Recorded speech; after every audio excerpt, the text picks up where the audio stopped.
কৃষ্ণ হৰি হৰি ও ৰাম ও ৰাম কৃষ্ণ শংকৰ গুৰু হৰি ৰাম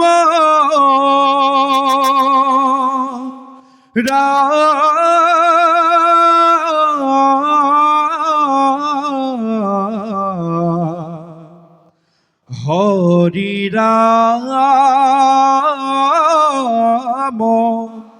ৰাম ৰাম ৰাম ৰাম ধৰ্ম স্থাপনৰ হেতু প্ৰভু নাৰায়ণে যুগে যুগে অৱতাৰ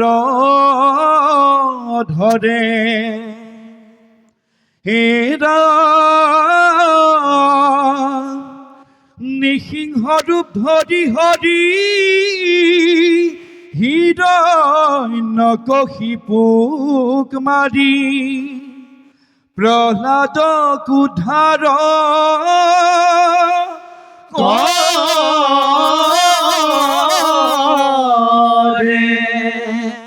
কৃষ্ণ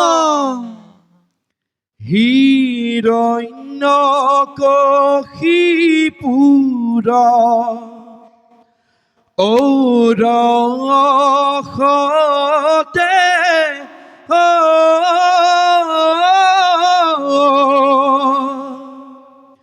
কয়া ধুৰু দৰে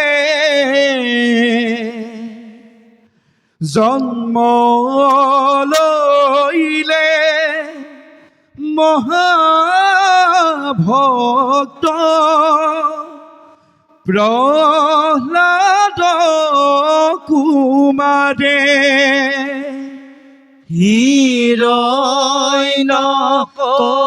হিৰণ্যকশিপুৰ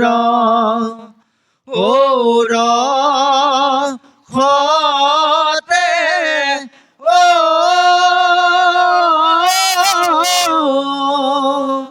কয়া ধুৰু দৰে কৃষ্ণ কৃষ্ণ জন্ম লৈলে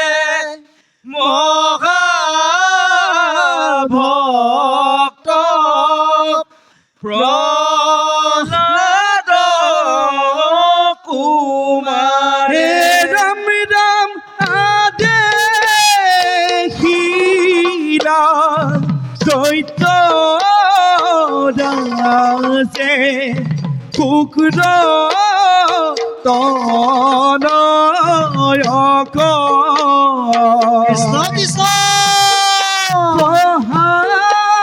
প্ৰশান্ত দৈত্য শাস্ত্ৰ পুত্ৰ প্ৰহ্লাদক ৰাম ৰাম হিৰণ্যকশিপুৰ ঔৰসতে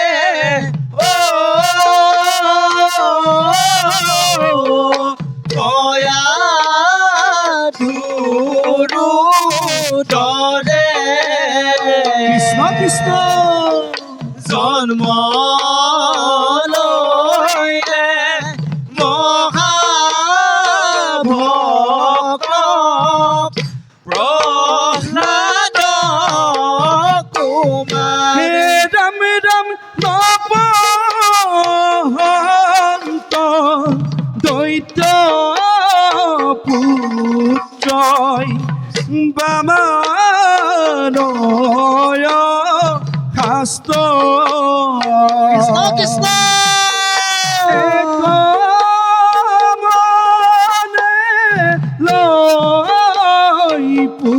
পুত্ৰই হদিনা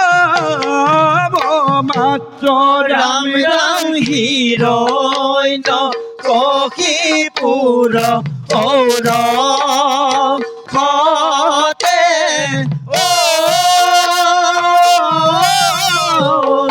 কয়া ধুরু দরে কৃষ্ণ কৃষ্ণ জন্ম লইলে মহাভক্ত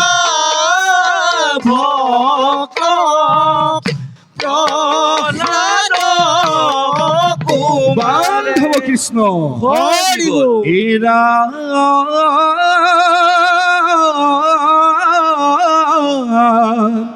সন্দামৰ কৈ দৈত্য ৰাজক কহিলে বিৱৰি তুহাৰ পুত্ৰই কেৱল বুলন্ত হৰি হৰি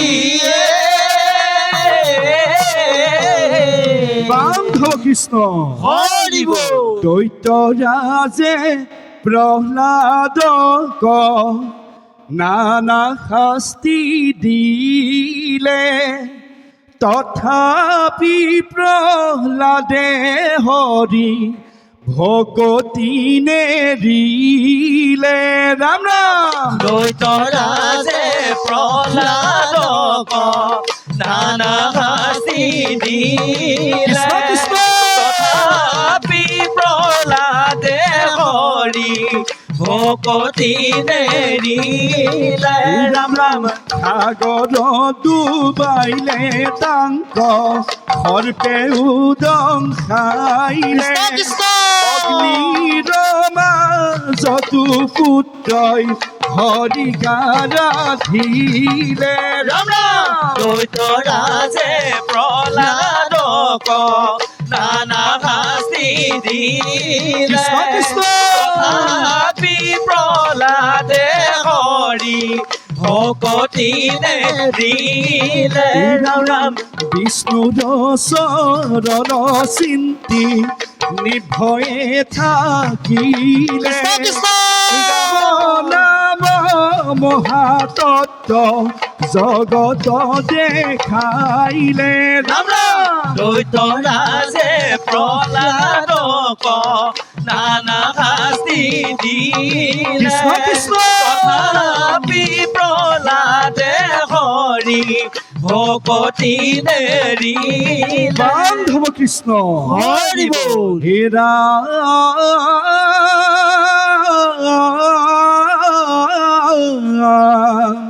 শাস্তি দিয়াই দৈত্যৰাজে পুত্ৰক পুচন্ত দেখুৱাইতে তোৰ হৰি কত আচন্ত কৃষ্ণ এইৰাম স্ফৃতি কষ্টম ভক পুত্ৰই দিলে দেখুৱাই তাতেই আছে মোৰ হৰি প্ৰভু যদুৰাই হৈছে এইৰাম ভকতৰ বাক্য ৰাখি প্ৰভু দেৱ হৰি স্তম্ভতে বেকত হইলে নিসিংহ ৰূপ ধৰি বান্ধৱ কৃষ্ণ হৰি বল। স্তম্ভতে বেকত হইলে প্ৰভু দেৱ হৰি হিয়া বিদাৰিলে দৈত্যক নিসিংহ ৰূপ ধৰি স্তম্ভদেৱে কত হইলে প্ৰভু দেৱ হৰি হিয়া বিদাৰিলে দৈত্যক নিসিংহ ৰূপ ধৰি প্ৰভুৰ চৰণে পুত্ৰই কদিনন্ত স্তুতি সৰ্বদুখ ক্ষমা কৰা দিউক মুকুতি স্তম্ভদেৱে কত হইলে প্ৰভু দেৱ হৰি হিয়া বিদাৰিলে দৈত্যক নিসিংহ ৰূপ ধৰি হেন জানি কলি নদে এদিয়া নকাব কলু মন চিতে লোৱা প্ৰভু গুণ নাম স্তম্ভদেৱে কত হইলে প্ৰভু দেৱ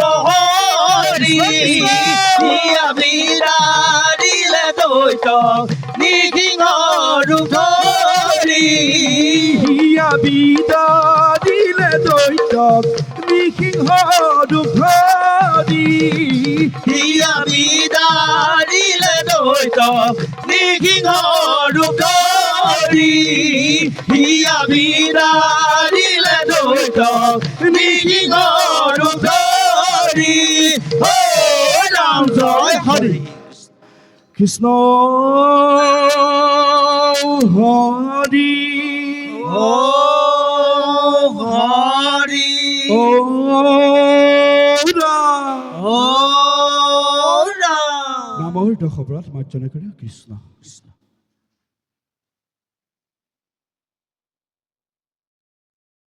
কৃষ্ণ শিৰোমণি দলটোলৈ আমাৰ তৰফৰ পৰা সেৱা আগবঢ়াইছোঁ। মই এক কথা এষাৰ সুধিব বিচাৰিছোঁ। আমাৰ তাল বজোৱা কেইবাটাও প্ৰথা আছে, হয় নহয়? বিলম্বিত লয়, মধ্য লয়, দ্ৰুত লয়, হয়নে? দ্ৰুতলয়ত বজোৱা এই ছিষ্টেমটোক আমি কি নামেৰে নামকৰণ কৰোঁ? মই তালবাদকে দিলেও হ'ব, উত্তৰটো XYZ কোনোবা এজনে দিলেও হ'ব। দ্ৰুতলয়ত বজোৱা শেষত যে উপদেশ গোৱা হৈছে, যে উপদেশত সেই দ্ৰুতলয়ত হৈছে, সেই দ্ৰুতলয়ত বজোৱা সেই তালৰ যিটো পেটাৰ্ণ, তালৰ যিটো পেটাৰ্ণ, সেই পেটাৰ্ণটোক কি নামেৰে নামকৰণ কৰা হয়? ছাৰ খেমটানি ডেট ইজ নট এ তাল। খেমটাখন এখন তাল, মই খেমটা তাল বুলি ক'বলৈ যোৱা নাই। তাল বজোৱা যিটো ধৰণ, আমি প্ৰথমতে ফাকত বজাই আছো নাই? যেতিয়াই আমাৰ ঘোষণি হ'ল, যেতিয়াই উপদেশ গোৱা হৈছে, উপদেশ গোৱা সময়ছোৱাত বজোৱা তালৰ এটা নিৰ্দিষ্ট নাম আছে, সেই বাদন শৈলীটোৰ এটা নিৰ্দিষ্ট নাম আছে। তাৰ লগত অকণমান সুবিধা কৰিছোঁ, অনি প্ৰত্যয় যোগ হৈছে। আগৰ শব্দটো কৈ দিলে হৈ গ'ল।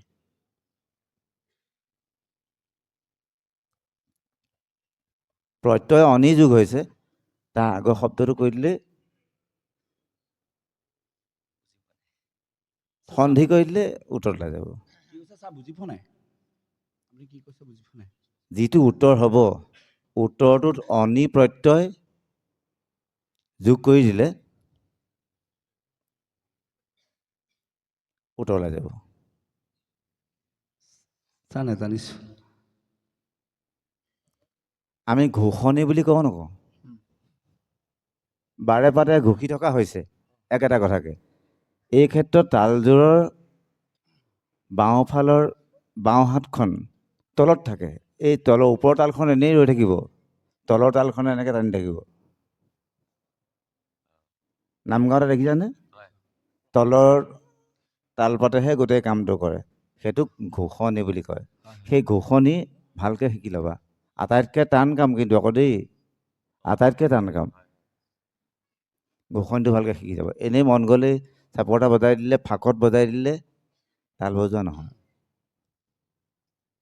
বেয়া পাইছা নি আকৌ? বেয়া পালে কৈ দিবা। আৰু এইফালেও গালি এষাৰ পাৰিম দেই, ল'ৰাকেইটা চিনাকি মানে গালি পাৰিম, গম পাই গৈছে, সেইকাৰণে মুখখন মহি আছে। এই পদ গাওঁতে নেগেৰাযোৰ ইমান জোৰকৈ বজাব নালাগে। আৰু বহা ষ্টাইলটো আটাইতকৈ বেয়া হৈছে, একদম দন্তীয়া দলটোৰ নিচিনাকৈ মানুহটো কোজা হৈ বহি আছে। পোন হৈ বহি থাকিলে কিবা অসুবিধা হ'ব নেকি? নহয়, কঁকালৰ প্ৰব্লেম নহয়, সেইটো এটা ট্ৰেডিশ্যনেল ডিজিজ এটা। সেইটো আগৰ পৰাই মানুহজন কোজা নিচিনাকৈ হৈ থাকে, যিকোনো প্ৰগ্ৰেমত মই দেখিছোঁ এনেকৈ থাকে। সেইটো বেয়া কথা হৈছে। আৰু আপোনাৰ কাষতে এজন আছে, সেই তেখেতেও গাবৰ সময়ত বহুত কষ্ট কৰি পেলাই গাইছে, একদম মানুহটো কোজা হৈ গৈছে। ডিঙি কিমানডাল শিৰ আছে, ইয়াৰ পৰাই মই বিনা চশমাত এক্সৰে কৰি পেলাইছোঁ।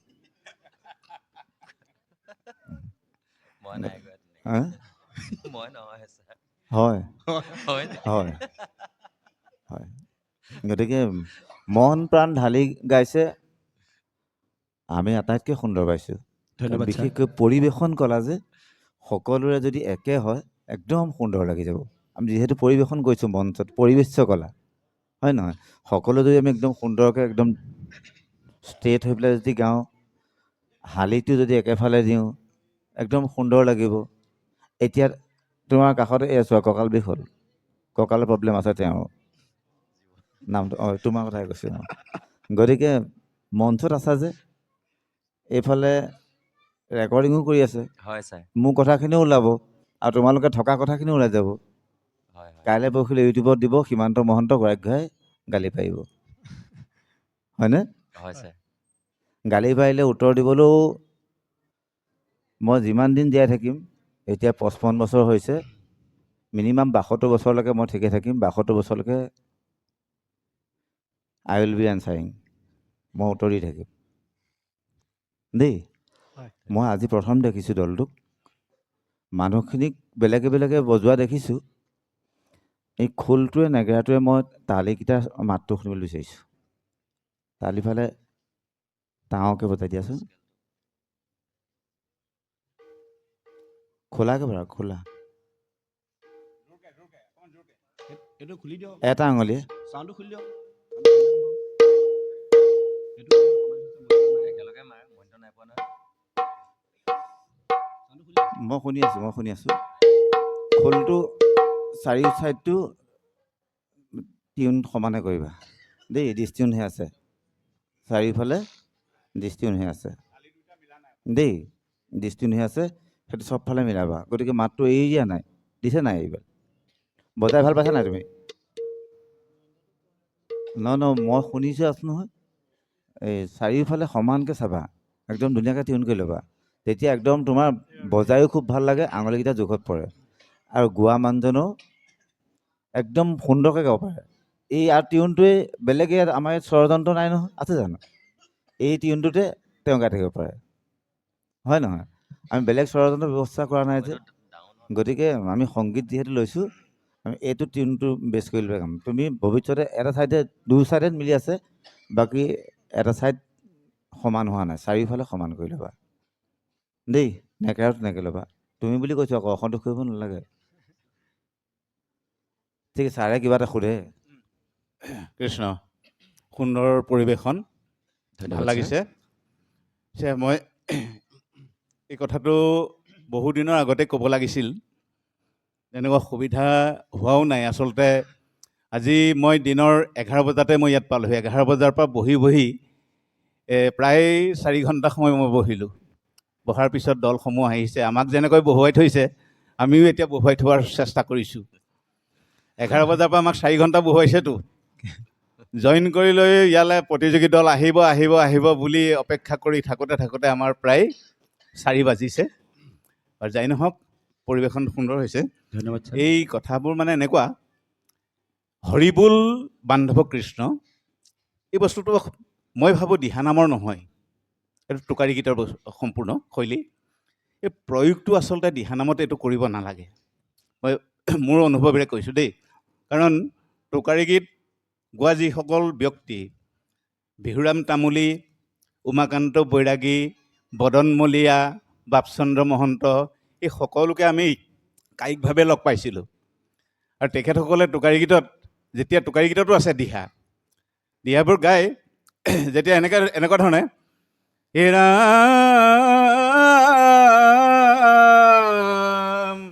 বাৰীৰ পিছে ফালে জাতি বাঁহে জুপি সিও মোৰ সোঁতৰৰ বাই হৈছে এই চিঞৰটো মাৰে জীয়াই থাকো মানে কৰো কাঠি কামি মৰিলে লগতে যাই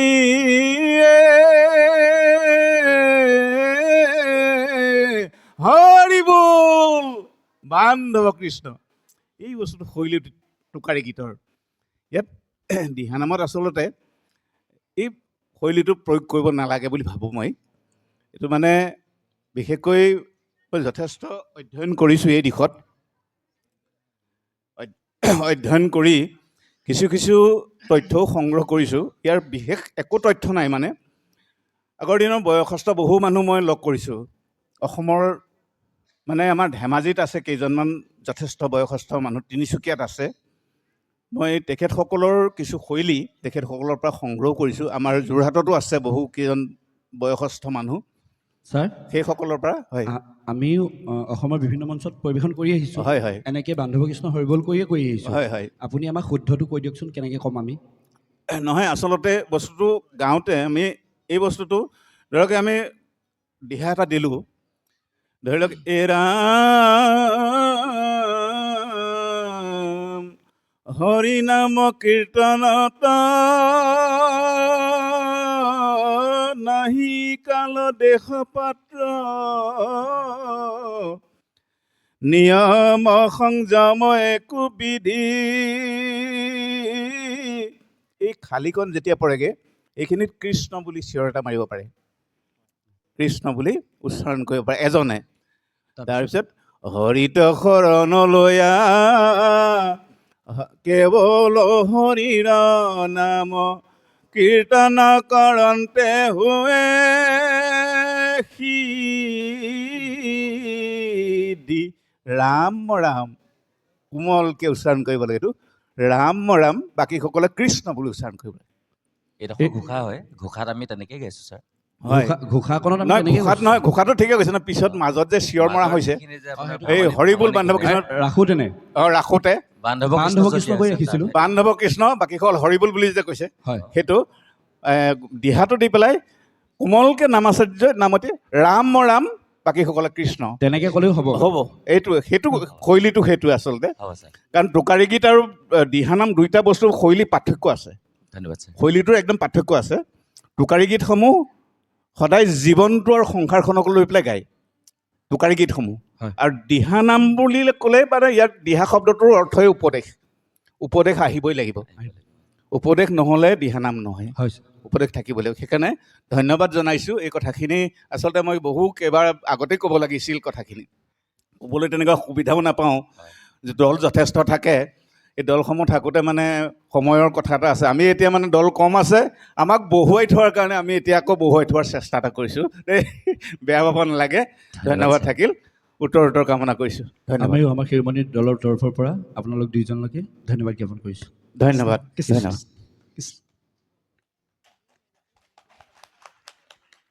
শিৰোমণি দিহানাম দল শিৱসাগৰলৈ উদযাপন সমিতিৰ তৰফৰ পৰা আন্তৰিক ধন্যবাদ জ্ঞাপন কৰিছোঁ দলটিৰ উজ্জ্বল ভৱিষ্যত আমি কামনা কৰিছোঁ